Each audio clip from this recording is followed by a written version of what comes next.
HarperCollins presents A Family Friend. There was only one man Sammy could turn to. By Casey Watson. Read by Kate Locke. Dedication.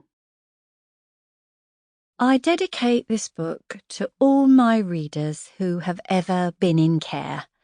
It is not something we would wish for, but so often it's the only way.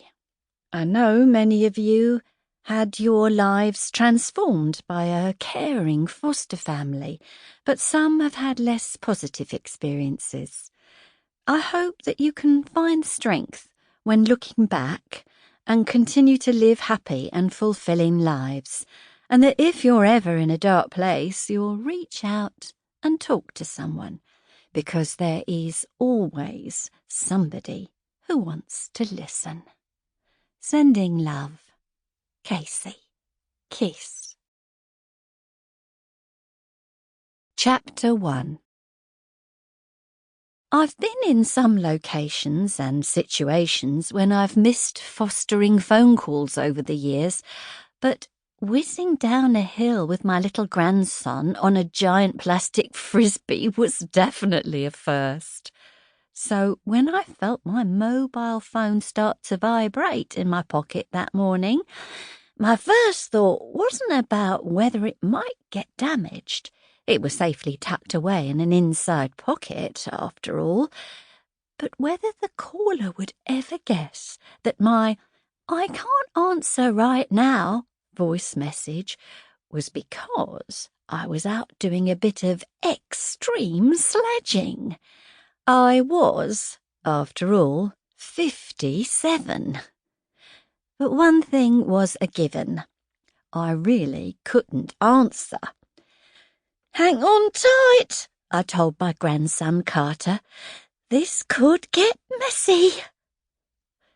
There are few things more guaranteed to bring a sense of joy and adventure than waking up to find the world blanketed in the white stuff. So I had already been feeling in the mood for some fun by the time my daughter Riley rang me on that otherwise ordinary Wednesday in January. "All the local schools are closed," she said, confirming what I'd already suspected.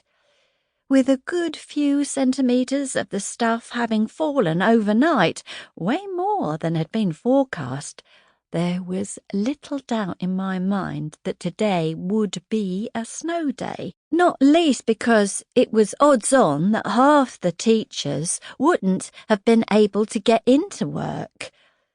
"So, as you can imagine, Marley May's like a bottle of pop," Riley added.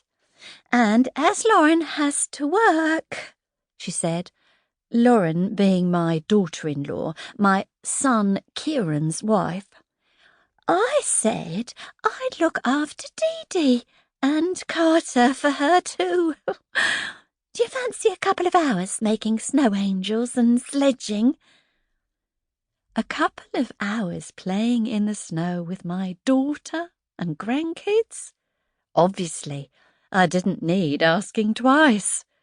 Well, 3 of the 5 anyway. Riley's boys, Levi and Jackson, the eldest of my grandchildren, were both now in high school and naturally had far cooler people to hang out with than their nana on a snow day. So it was a quick rummage for all the snow essentials: mittens, scarf, bobble hat, flasks of coffee and hot chocolate, extra socks, 2nd and 3rd pairs of mittens, and I was off in the car to meet them all at the park at the far end of town. I knew half the local kids would be heading there too, not to mention any number of kidults and parents, because it was the only place locally with a half-decent slope. In fact, once we'd scaled it, pulling the sledges Riley had brought along, I realised it was a slightly steeper slope than I remembered from the last time we'd sledged, which must have been at least Sample complete. Ready to continue?